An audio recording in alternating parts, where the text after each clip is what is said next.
My name is Brandon Pemberton. I'm the Senior Compliance Specialist over the South Region, Central Region, that is South Central Region. I'm going to be talking about the failed projects and activities for you.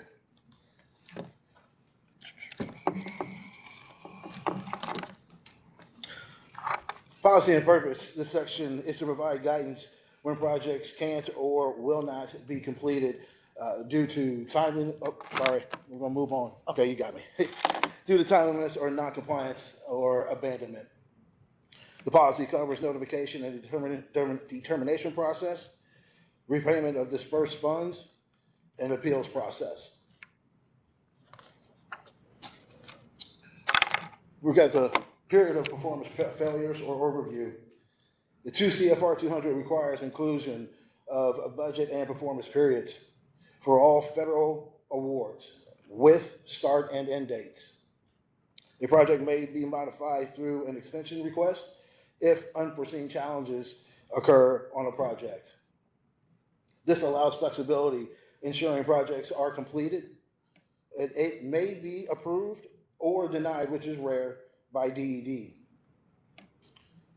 DED also may deny a request for an extension when the subrecipient has not demonstrated good cause on the event, a good cause, or in the event construction has not begun within 5 years of the grant award date.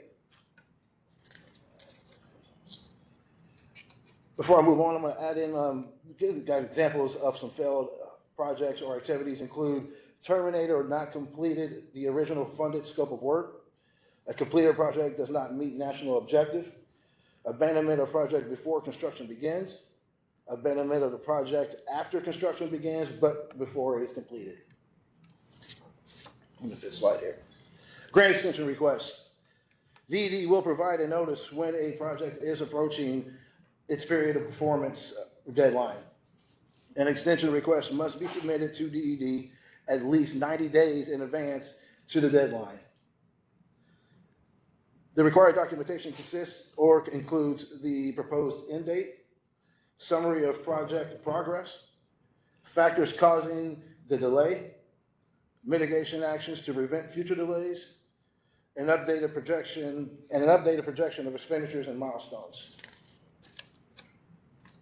Evaluation criteria consists of whether the requested period of performance end date is within the federal period of performance end date of DED's source of funding for the project, whether the subrecipient has taken reasonable steps to avoid and or minimize delays in the project, whether the subrecipient has a clear, realistic timeline for achieving the project, and whether the project will continue to meet a national objective and all other federal, state, and local regulatory requirements.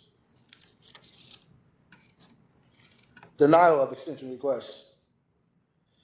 If DED denies an extension request, subrecipients may take a number of steps based on the desired outcome of the project.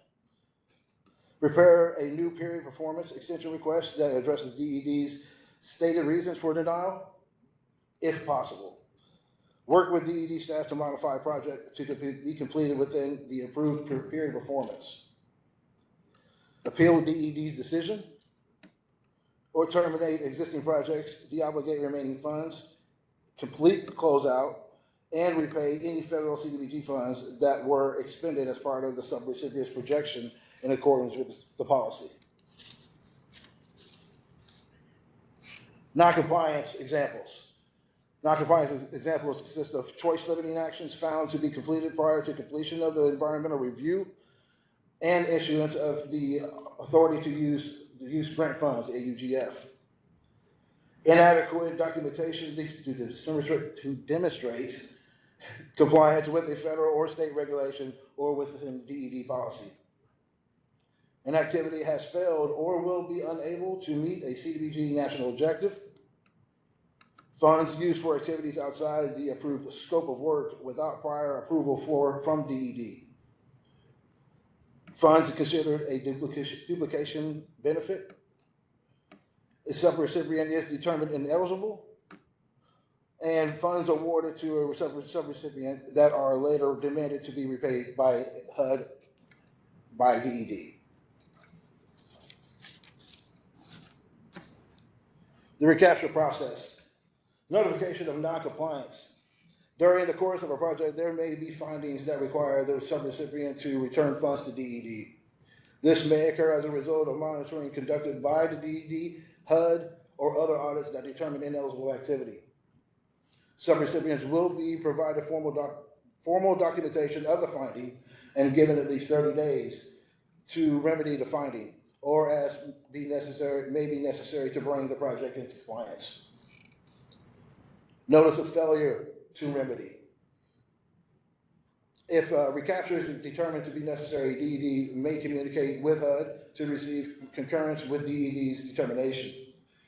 DED will issue the subrecipient a formal written notification that includes a summary of the non-compliant activity and the regulation of policy violated, a summary of efforts, if any, to remedy undertaken by the subrecipient.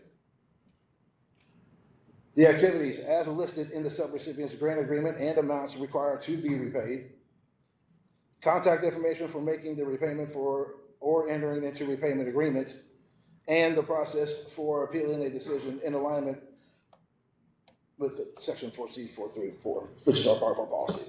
A deadline to provide response to DED. Subrecipients must respond to DED's notice of failure to remedy within the time specified in that communication by written correspondence. Findings that are not remedied will be incorporated to the subrecipient's risk assessment for any current and future awards. Risk assessment. Noncompliance may impact future projects through the risk assessment.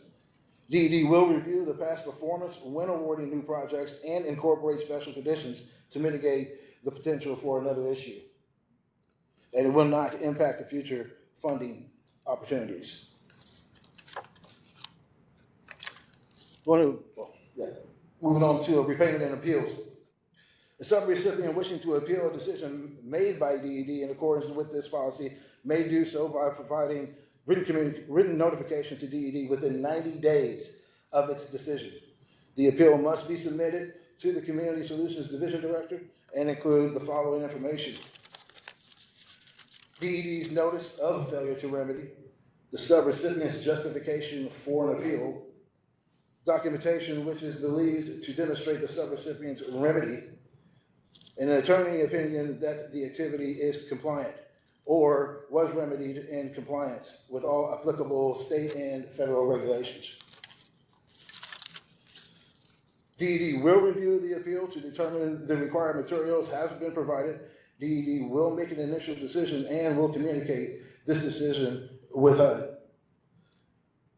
Such decision will be provided in writing to the subrecipient within 60 days.